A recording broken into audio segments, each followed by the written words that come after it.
In today's episode, you want a screenshot of my desktop at 10 a.m. and another at 6 p.m.? Okay then. Manager wanted everything I do during a workday written down. Request granted. Boss told me if you don't like it, then leave. So let's get started. You want a screenshot of my desktop at 10 a.m. and another at 6 p.m.? Okay then. Do you expect us to be punctual? Okay, we got it. Post from /u/swollen left thumb reminded me of an interesting week I had several years back, so I figured I'd recollect it for you all. A long time ago, I worked on the service desk for a relatively large, but not gigantic, company in the UK. There were several service desk teams spread across the country, with their own policies and practices and such. Mine was pretty chill. The attire was smart casual. The relationship we had with users was friendly. We had a team leader who would really look out for us. I think I was really lucky, given what some of the other service desk teams had to deal with: suits and ties, users interrupting you when you're on the phone, team leaders who would just vanish for half a week with no warning. While working there, I was living in a rural area, a hamlet that was about a mile from the nearest bus station stop, 9 miles from the nearest train station, and 2 miles from the nearest shop, and my commute was about an hour through the countryside. It was a nice drive, but it was also unpredictable. Flooding on the roads wasn't uncommon, with detours around the affected areas taking 20 minutes. You'd occasionally get snow up in the hills when it is sunny everywhere else, and if you were unlucky enough to find a herd of cattle being moved down the road, that could add 10 minutes to your commute. The unpredictability of my commute was something I had raised in my interview. I wanted assurances before I had even been offered a position that my commute situation would be taken into consideration. As such, I made an arrangement with my team leader, and with the agreement of the rest of the team. I would work the late shift from 10 a.m. to 6 p.m. and, as there would usually be 2 to 3 people in by that point, so the desk would still be covered if I was late. If I were late, I would make up the time another day or after hours.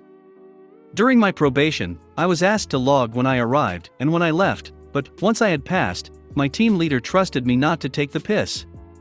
However, note that this informal arrangement was actually against company policy, and it hadn't been signed off by HR, not that our local HR team would have minded. But head office probably would have complained. Unfortunately, my team leader ended up leaving the company, frustrated at being passed over for promotion one too many times. Once he left, I ended up reporting directly to the service desk manager. The service desk manager would come down to visit the office once a month. Once he took over the team, he started coming down once a week. And it turned out that, on his second and third visits, I arrived late for work. Not that late, I should add. Maybe 5 minutes on one day, 7 minutes on the other. However, nothing was said, just my apologies and my teammates saying that's okay. On the third week, however, a meeting was scheduled at 8:30 a.m. for 9 a.m. I was invited to the meeting, despite not starting until 10 a.m. When the meeting started and they realized I wasn't due to work for another hour, they rescheduled the meeting to start at 10 a.m. And, on that particular day, I encountered snow in the hills on the way to work. On a section of my commute where I would normally be bombing it at 60, 70, 80 miles per hour, visibility was down to around 20 to 25 meters, and my speed had dropped to sub 30 miles per hour. At one point, I had to stop due to a car turning right across the traffic, so I grabbed my phone, took a photo of the snow, and sent it to my team to tell them I'd be late. I finally turned up to the office about 20 minutes late, at which point I saw I had several missed calls and teams asking me to join the meeting. It turns out the meeting was still ongoing, so I joined it. As soon as I got in, my new boss stopped whoever it was that was talking and began to berate me in front of everyone else for my tardiness. "Boss, this meeting was supposed to start at 9 a.m., but we postponed it because you didn't start until 10 a.m. It's now 20 minutes past, and you've only just shown up." Me, I'm sorry, boss. I wasn't aware that the meeting had been scheduled. I would have left earlier if I knew. Boss, so you plan to be late? Is that what you're saying? Me, no, that's not what I meant. My commute is unpredictable. Sometimes it takes longer. Boss, then you leave earlier. Nobody else had issues with their commute this morning. Me, I encountered unforecasted snow on my commute this morning. I didn't expect to be delayed. Boss, sarcastically, really? Snow? In April? Me, yes, I took a photo and sent it to my team about 40 minutes ago so they'd know I was running late. Boss, but you didn't send it to me. Me, I sent it to the team on Teams. You should have received it. Boss, you should have emailed it to me. Me, getting frustrated, I don't have my work email on my phone. Boss, then install it on your phone. Me, rather confidently, I don't think you have the authority to tell me what I should install on my personal phone. Some context around this final line can be found in this post here. There was a moment of silence, and I could see a few of the faces on Teams react with shock to my comment. My boss said we would talk after the meeting was over and said that I'd missed so much of the meeting that there's no point me remaining there, so I should get to work. I dropped off the call, looked at my team, and then asked if anyone wanted a coffee, before heading to the machine with 2 mugs. I returned with 3 and got to work, checking with my colleagues if they minded me grouping out of the phones while I waited for our boss to call me back. They said sure, so I spent the time working through tickets, making changes that wouldn't require me to make any calls or remote into users' desktops. At about 10:50 a.m., the call from my boss came. On my personal phone. Boss, 8DA KNS 3355 WMPFJ, I would like you go somewhere private. Me, Air, Boss. This is my personal phone. I think you should call me on my work phone or Teams. Boss, I'm calling you on your personal phone so you can go somewhere private. Me, if you want this conversation to happen in private, I can call you from a conference phone in one of the meeting rooms. Boss, no, that isn't necessa. Me, interrupting, it's fine, I'll call you back. I hung up and grabbed a stock laptop I had been building the previous day, and a USB stick, taking them into one of the meeting rooms I'd seen was vacant. When I sat down, I called my boss from the conference phone, while logging into the laptop with my details. I should probably add now that my boss had called me from a mobile number, rather than a landline. All calls from company landlines were recorded, but calls between mobiles were not. By calling him from the conference phone in the meeting room, I could be sure that the call would be recorded. Me, hi Boss, it's 8DA KNS 3355 WMPFJ. Boss, this really wasn't necessary. Your phone was perfectly fine. Me, I'm sorry, I don't keep a charger in the office as my last cable got stolen. The battery doesn't last that long anymore and I didn't want it to run out before the end of the day. Boss, fine. Whatever. We need to have a talk to address your recent tardiness. Me, as I said on the call earlier, my commute can be quite unpredictable. Boss, that's still no excuse. You knew what your commute was like when you took the job. You should have anticipated that you might need to leave early. Me, yes, and I addressed this in my interview and said that I wanted assurances that I would be allowed some flexibility in my start time in case my commute took longer than anticipated. Boss, that's not in line with company policy. You start at 10 a.m., so you should arrive by 10 a.m. Me, I made an agreement with my previous team leader that, if I arrived late, I could make up the time another day. Boss, but you didn't make that agreement with me. And how do you think your colleagues think, with you arriving late all the time? Me, it's once or twice a week at most. And for every day I arrive late, I arrive early on another day.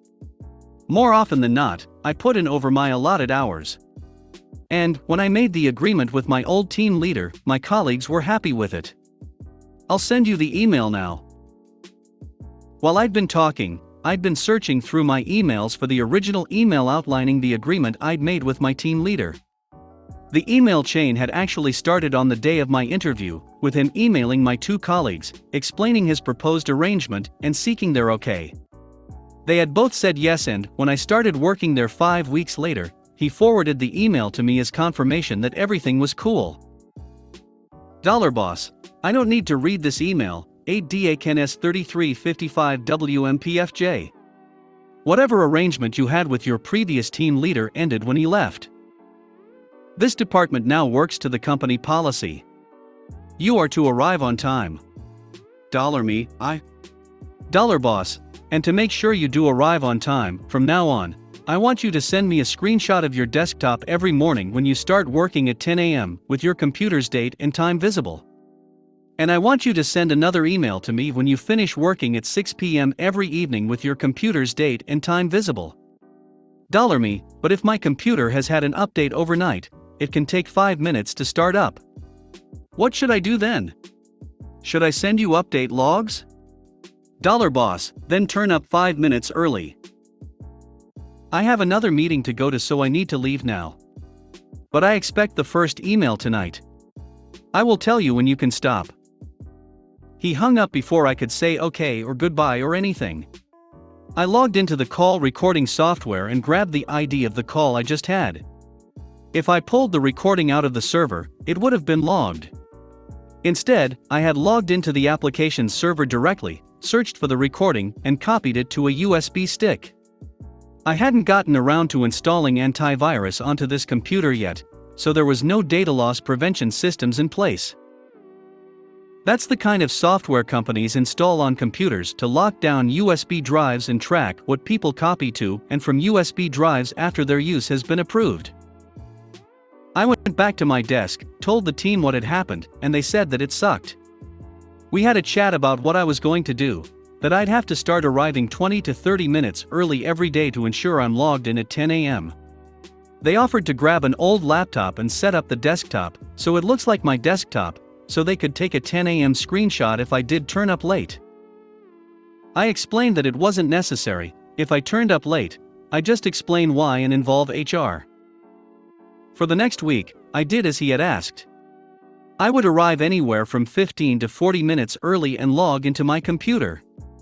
And then I'd go off and make coffee, hop downstairs and outside for a cigarette, just kill time until 10 a.m. arrived. Just before 10 a.m., I'd be back at my computer, take the screenshot, and send it to my boss. Then, at 6 p.m., I'd do that same. Probably a week and a few days later, the boss visited our office. I remember turning up about 25 minutes early that day. My boss made a smarmy comment about how I should be happy and proud that I'm being punctual. I just said sure, checked my computer hadn't done an update overnight, offered to make coffee for the team, then went off with 2 mugs. I came back with 3 mugs at about 10:45 a.m., and my boss commented on how long coffee takes to make here. We had a bean-to-cup machine. It would grind the beans for every cup. It was good coffee, but not particularly fast.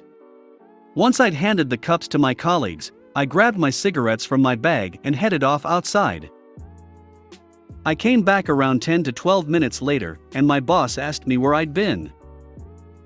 $Me, enjoying my morning coffee with a cigarette.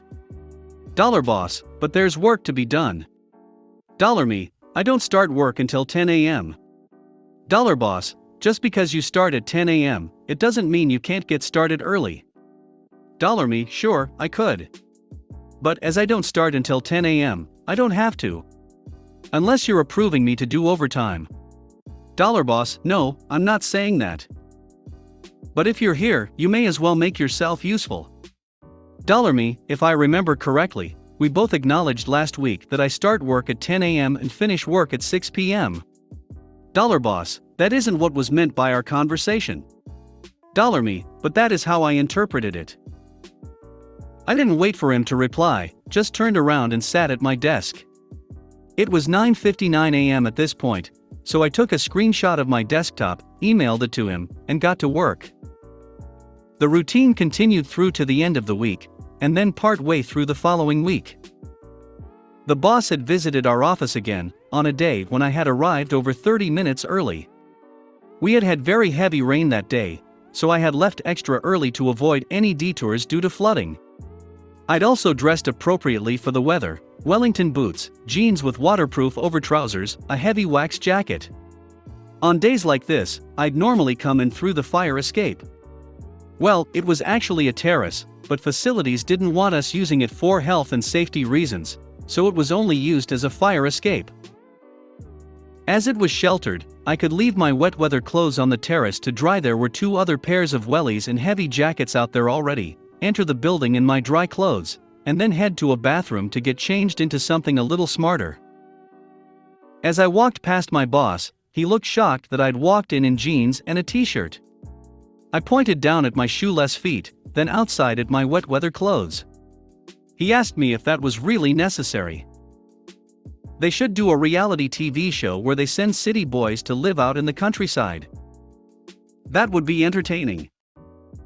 A good 5 or so people in earshot laughed. He nervously laughed along with them. I went off and changed, came back, offered the team a coffee, left with 2 mugs, came back with 3, grabbed a cigarette, and went downstairs for a smoke. I was back at my desk with 5 minutes to spare, logged in, waited until 9:59 a.m., took a screenshot, emailed it to him, then logged into the phones and got to work. The rest of the day went on as usual. However, come 4 p.m., he had vanished. His laptop was still at his desk, but he was nowhere to be seen. Normally he would leave around 4 p.m., the same time as my 2 teammates. At about 4:45 p.m., he finally emerges, looking visibly shaken. He tells me how today has been terrible, how one of the other offices have serious phone issues, and asks me if I've been getting calls from other offices. Me, no. Our phone group is only configured to take calls from this business unit. Boss, what? Calls are supposed to overflow to your lines if the other lines are all engaged. Me, not since I've been here. And that's a good 18 months now. Me, thinking to myself, oh shit, I just fucked myself. And my team. Boss, I'm going to add you into the central phone group. We need as many people on the phones as possible. Me. Okay. I'll see what I can do, but we don't have training on or access to any of the systems used by other offices. Boss, just provide support where you can. At about 4:50 p.m., I started getting calls from the other offices. Probably about 50% of them, I can't do anything about. I tell the user I'll log a ticket and assign it to the relevant team. They would frequently ask me to transfer them, but I explain that their call came to me because all their lines are likely engaged. I'm sure I pissed off a lot of users that day.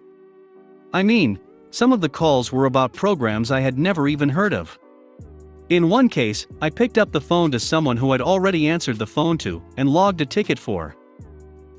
5:45 p.m. comes along and the frequency of calls hasn't ceased. Evenings are usually quite chill in this office. It's usually a good opportunity to work on requests and unfinished admin work. But the phone was unrelenting. 5:50 p.m. it continues. 5:55 p.m., still going. I get off a call just in time for 6 p.m. and log out of the phone. I spent a few minutes going through the few things I still had open on my screen and was about to take a screenshot when my boss, still in the office gone 6 p.m., asked me why I'd stopped taking calls. Me, I finish at 6 p.m. Boss, but we need people on the phones. The team at the office that has gone down is usually in until 8 p.m. We were already short 2 people on the phones with you helping out. Me, in the old days, an evening like tonight would be one of those nights where I make up for the lost time from being late in the morning. But, as we agreed, I start at 10 a.m. and finish at 6 p.m. It's now 6:03 p.m., so I'm already past my finish time.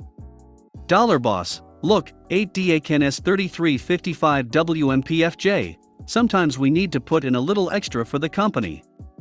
For the department. We really need you tonight. Me, do I get paid overtime? Boss, no, I cannot authorize that. You can have time off in lieu. Me, I'm happy to do flexible working, and I'm happy to do overtime, but I don't do time off in lieu. Boss, 8DAKNS 3355 WMPFJ, I've been really pleased with your performance over the last 2 weeks. Impressed, even. Please don't disappoint me tonight. I turned around, took a screenshot of my desktop, emailed it to him, and locked my computer. $me, I want you to send me a screenshot of your desktop every morning when you start working at 10 a.m., with your computer's date and time visible.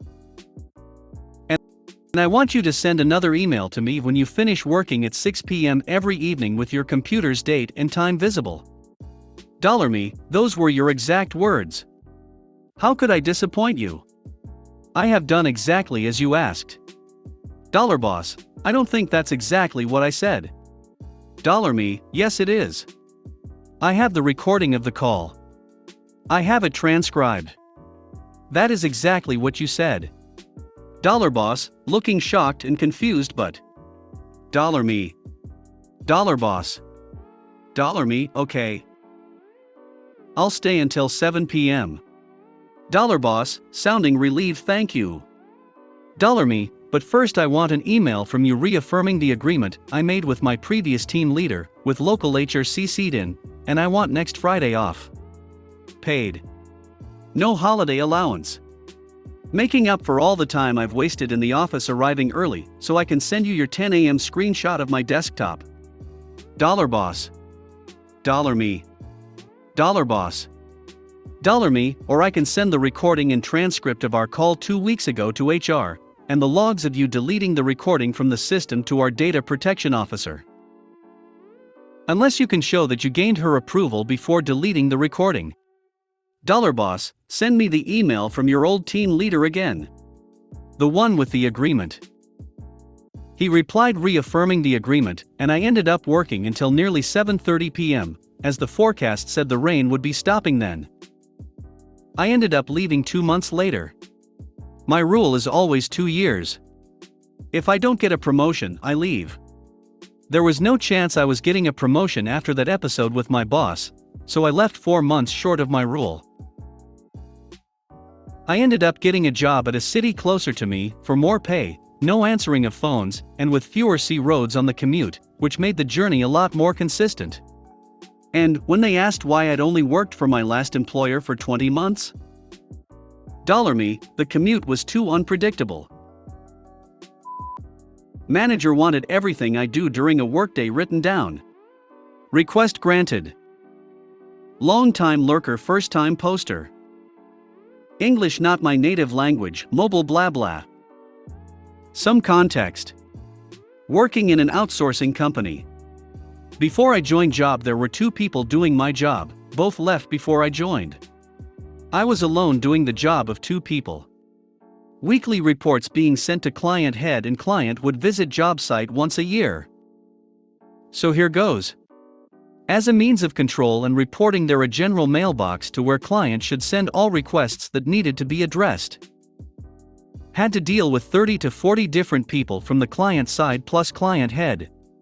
They didn't give a shit about said mailbox, would always email my inbox ignoring said general one almost always. Since I was alone doing the work of 2 people, I was almost always behind on the workload and would get the idiots on the other side constantly complaining to the client head. Who in turn would complain to my managers, how is it possible that OP can't deal with 7 or 8 daily emails and be behind on his work? Weekly report stated I was only getting 7/8 emails from the client a day, completely ignoring the kin phone, personal inbox, Skype chat, which were the ways people were contacting me every day. So client head complains to managers and escalates me for being a lazy idiot that can't even handle a handful of emails a day. Managers set up meeting to grill me. OP, you always look so busy and you're only getting a handful of emails a day and constantly behind on your work. How is this possible? Client isn't happy and you either improve dramatically or client wants us to replace you. I explained that general mailbox wasn't the only thing I did, mentioning all other means through which client idiots were requesting things. So solution to show client head what was being done, I was told I needed to register on an Excel sheet everything I did during the day. I asked for clarification, you mean emails and calls, right? No, everything. And email the Excel at the end of workday. So here goes my malicious compliance. I did exactly what I was told, wrote down everything I did during the workday, even including bathroom, smoke and coffee breaks. Client writes on Skype, I write down timestamp when client asks for something and timestamp of each and every reply. All adding to an Excel at around 500 lines every day, with my personal favorite of adding a line at the end, time wasted to fill and sheet, 1 hour. One manager laughs when he sees my full compliance, other one not so much, but knows can't do shit cause I did what I was told. A few months later when client head visits tells me he *kin loved it. Was told to stop doing it on the third day. They were now aware of what I did during the day, smiley face. Boss told me if you don't like it, then leave. When I was younger I worked as an engineer for a small company. The owner, who I'll call Jake, let me know before I started that I would be doing about 10-hour days, 6 days a week for about 6 months, but that I would have to be flexible. Some days they wouldn't have work for me and other days I'd be expected to stay a few hours late. This didn't bother me too much as I wasn't too tight for money, and I didn't mind staying behind a few extra hours occasionally. I got to work and was told to follow instructions from the owner's brother, Steve. He was an arrogant character, who always thought he knew how to do everyone else's job better than them. We butted heads a few times, but nothing major. A few months in, I found a new job starting in a week that paid better. Later on that day I had another disagreement with Steve. The situation was petty, but it's his response that really confused me. It ended with him screaming in my face, if you don't do as I say, then you can *king leave. So I packed my stuff and left. Steve was a little confused, thinking I'd just fall in line. He was too arrogant to apologize, and I had a job lined up. Side note for people not in the UK, I was working a 0-hour contract. This means I get an hourly wage, but I'm not afforded some labor rights like a set salary, minimum work hours or notice for dismissal. This works both ways though, so I can leave the job whenever I want with no notice. I decided to call up Jake since he'd always been chill and told him what happened. He told me he needed me, and I should just return to work. I told him unless he controls Steve and made him apologize, there was no way I was coming back. He refused, so I told him I'll send in my final time sheet. 2 weeks later, and I've started my new job. I still haven't been paid for my final week, so I called Jake. He told me that since you didn't give notice for leaving, you owe me for lost product of work. He said if I didn't like it, I should sue him and recommended I should just take the loss and move on. This was complete BS. A couple months go by until I finally find time to file for small claims court. Few days after sending him notice, Jake paid my money including court fees and extra. He actually called me up apologizing for the confusion. He wanted to know when I could return to work. I'd heard from one of my ex-coworkers that because of the infrequent hours, people would leave as soon as they were told they wouldn't have work the next day. Others would leave when they realized how much of a jerk Steve was. They'd gone through about 7 different workers in the time I was gone and struggled to keep anyone for more than a week. I told him I'd think about it. I managed to string him along for a few weeks before he stopped calling me. The moral of the story is that if you think you're being treated unfairly, you shouldn't just put up with it. Your self-respect isn't worth compromising. Don't settle for being treated like shit, especially when you're willing to go above and beyond for them. Thanks for watching.